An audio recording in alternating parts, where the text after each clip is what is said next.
Welcome to Resource PNG. During the recent session of Parliament, a significant piece of legislation was passed, the Kumul Structure. Through this legislation, Papua New Guinea's mining and petroleum interests will now be parked under two new entities. Prime Minister Peter O'Neill, in an exclusive interview with MTV's Talk Picture program earlier this week, explained these developments within the mining and petroleum sector. Prime Minister, let me touch on the Kumul legislation. What's the status of that? Well, as you know, in the last session of Parliament, that bills were passed by a very good support from Parliament. The Kumul structures have been now established, which is going to have a Kumul mining, which is going to manage all the mineral interests of the country. That means every mining development in the country where a state will participate, this particular entity will look after it. They are going to take over all the responsibilities that Petromin has had, and we are going to make sure that the board is very independent and the management is very independent. The second thing is we are establishing the Kumul Petroleum. We must set up Kumul Petroleum that will take over all the petroleum and gas development interests in the country, where state again has got interest in, and we are taking over the functions of NPCP, the National Petroleum Company, so that we can consolidate all their assets. What has been happening in the past is that Treasury and other agencies of government have been owning the shares on behalf of the state. So there's not been serious management of these assets. We are investing billions and billions of kina on behalf of our people. We must have serious management of these investments that we are making on their behalf. That is why it is important that we have an independent structure that is going to manage this. They are going to report directly to Parliament. So every year they are required to produce an audited annual report to Parliament. Parliament will then debate on it, and of course it will be available for public's consumption. Same thing with all the other small investments, like shares that we have in small companies on behalf of the state will be managed by Kumul Consolidated Holdings. That is going to take over all the investments and structures that are under IPBC. What has happened is that over the past is that governments continue to appoint individuals who have got no experience in many of these industries to run the SOEs. As a result, the performance has been mediocre, in the sense that they have not been producing the returns that we want for the nation. It has not produced the profits that we want. That is why we need to make sure that independent people now through the legislation are going to be appointed. What it means is government will not appoint these people. The boards of those companies will now recommend to government names of people who are going to be appointed through an independent process. So we are reversing the appointment process the other way around. So that this happens in many parts of the world, especially in developed countries. And we have seen from experience that it is working. And it is important that, as I say again, billions and billions of kina have been invested in these companies. We need to get some returns out of this for the average Papua New Guinean through the dividends and, of course, through the taxes that we will collect. You have a little over 2 years to achieve that before the elections. Is that workable within that period? It's an ongoing issue, and we will start it, but you don't expect results within 12 to 24 months. But you will see that the management of these organizations will improve, because we are appointing the right people with the right experience. And we are going to make sure that they are held accountable through the parliamentary process. So we will start the process now. They've got 6 months to transfer the assets from all these existing organizations between now and the 1st of January 2016 to make sure that the assets are transferred in an orderly manner, so that the experts who are handling these transfers are now starting to work on it. I have no doubt with public visibility, public will know where their money is, who is holding it for them. It's not like sometimes before, where they open accounts in New York, or they open accounts in Cayman Islands, or they have accounts in British Virgin Islands, which are tax havens on behalf of the nation. Average Papua New Guinean does not know where these countries are or these bank accounts are. That is why visibility is very important. They must report to Parliament. Public can have access to those Parliament through the debates and the reports that they will present. So I think it's a great start for Papua New Guinean businesses, especially those who are owned by the state. Prime Minister, let me talk about the NRI. The NRI held a news conference last week talking about the LNG revenue, asking the obvious question, where's the LNG revenue? Basically articulating what Papua New Guineans have also been asking.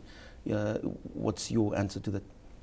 Listen, I have the greatest respect for some of our leading academics who are at the National Research Institute, but sometimes asking the obvious questions that many of them, if they care to sit down and read the agreements that we have signed with in respect to the project for the LNG project, and who's all in the interest of our people.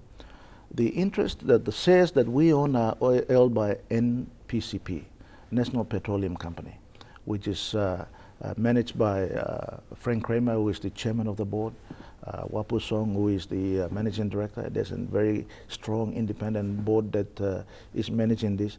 Any dividend that is coming from LNG project goes through that company. That company then manages it on behalf of our people and our government. They have recently paid some dividend to the state. The dividends that they have paid has gone to Treasury. It goes to the Waigani public account, where we use it to pay all the expenses of running the country, including investments in infrastructure, law and order, education, and so forth. When you talk about the petroleum and mineral taxes that we collect from LNG, it has been managed by Treasury and IRC. Those are taxes we collect normally. Those taxes have been collected by, those are the revenues that has been earmarked for government for the benefit of our people in the country. But in terms of landowner benefits like royalties and of course for the provincial government's development levies, they are parked at the central bank in a trust account for the landowners. So the landowners have direct access through the structures that they have in royalties that they are entitled to. So I think all in all it has been managed well. There's a lot of visibility. It is not managed by one person offshore, it's managed in the country. All the funds that have been received through reputable companies like ExxonMobil. They are paying and managing this project for us, and they are funding it through the equity and the royalties and development levies that they are paying, and of course the petroleum taxes that they are paying to our agencies of government.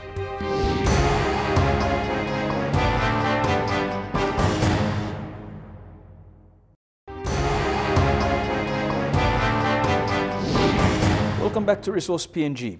With preparations underway towards the commencement of the Solwara 1 project in New Island Province, its developer, Nautilus Minerals, has already commenced its community service responsibility programs within the coastal area of benefit of the project. This CSR focuses on improving water and sanitation hygiene along West Coast Namatanai.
Nautilus Minerals have embarked on an ambitious community service responsibility program by assisting communities in New Island Province.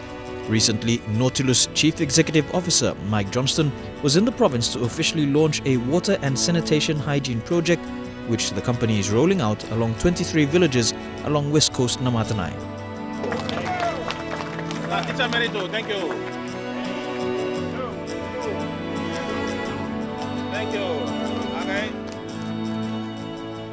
When speaking to Resource PNG, Johnston was adamant that through their CSRs, improvement in health and education would be the catalyst for improvements in the people's livelihood, thereby increasing the standard of living for communities along the Solwara 1's coastal area of benefit. Trying to get the partners all working together, so rather than working in isolation and everyone doing little bits, and by pulling us all together, working together, we're able to do more with our money and more for the communities, and make sure it's aligned with what the communities want. So our team has spent a lot of time with the provincial government doing surveys for health, and we're about to do one for education needs. So looking to see what needs to be done in the communities and what can be achievable in both the short term but also in the long term. So, and whatever we do, we've got to make sure it's sustainable and that the local people are prepared to pick it up and run with it, keep it going.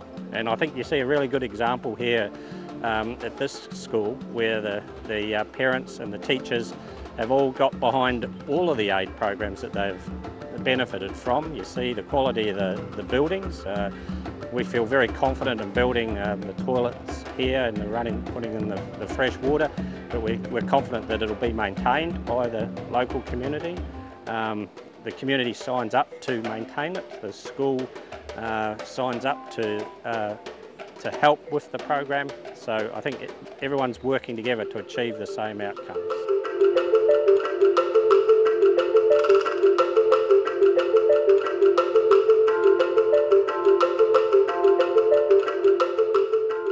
So we worked with the provincial and national governments to identify regions in Papua New Guinea which our focus could go into to try and help with education, infrastructure. Infrastructure is important not only to the government but also to the people. In the surveys that we've done, it was rated as the benefit they want to see the most. So people understand that they're having bridges and roads which are able to be used in all weather. It increases their economic activity, their chances for economic activity, but it also improves their health and education because you can start to spread the infrastructure out and focus the best teachers and the best doctors and nurses. So, and that's better for everyone.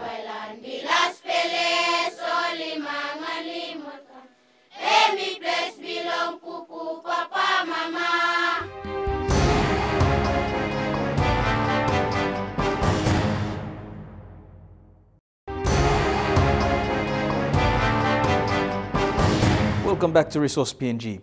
It has been said that agriculture remains the backbone of Papua New Guinea's economy. However, recently, the sector has seen a downturn in activity. Recently, Agriculture Minister Tomscoll called a meeting of all Agriculture Commodity Board leaders to provide an update on this vital sector.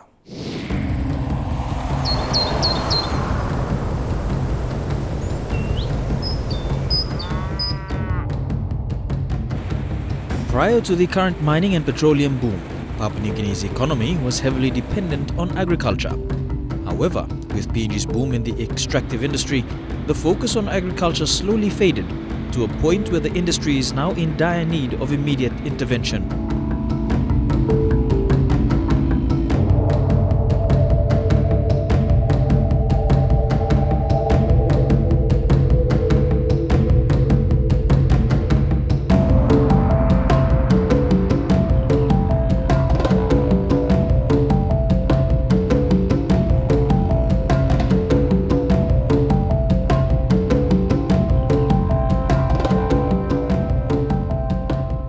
Whilst commodity prices have also played a part in this decline in agriculture, there are also other factors as well that have contributed to this current state.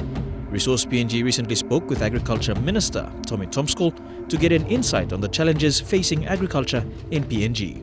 Hopefully we can arrive at a time where we have to recognize that now having that kind of revenue that we have that we didn't have in the past, we can now use that revenue to underpin the growth of the renewable sector, not just agriculture, but fisheries, tourism and forestry.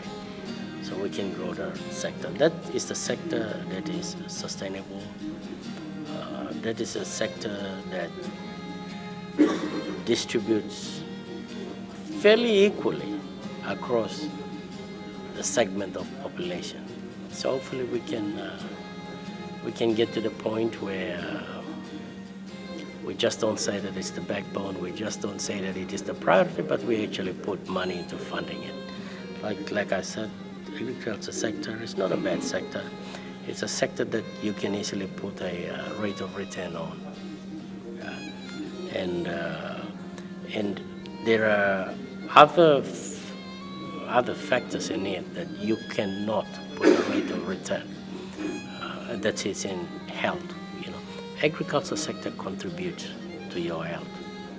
What you eat is what you are. What we produce for you to eat determines your health. So we contribute towards the health of a person. If you have a lot of healthy people in Papua New Guinea, your health bill will fall. You don't need to spend as much. Agriculture contributes towards education. If you feed your child well, your child grows up mentally better, able to attend school, able to digest, so that your child goes on to be a good person. So we contribute in ways that sometimes you can't measure in health, in education. Obviously, in bringing you coffee in the morning, for you to drink coffee and have your toast before you go to work. And those are immeasurable. But if you were to put a measure on it, I think it would be bigger than the other sectors, non-renewable sectors.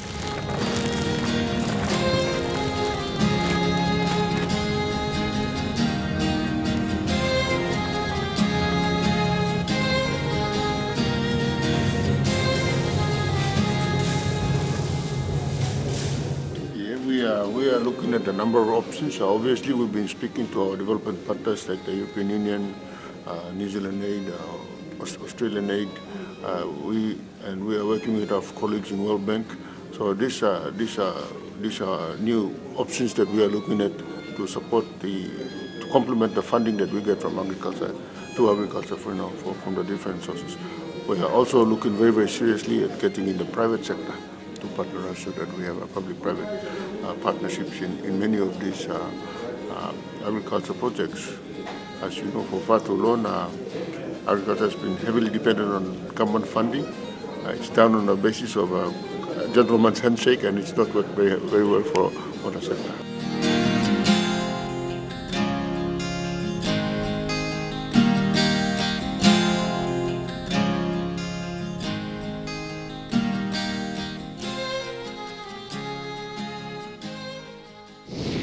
And this is where we end this episode of Resource PNG. If you'd like to contribute to this program, get in touch with us via email on resourcepng@mtv.com.pg.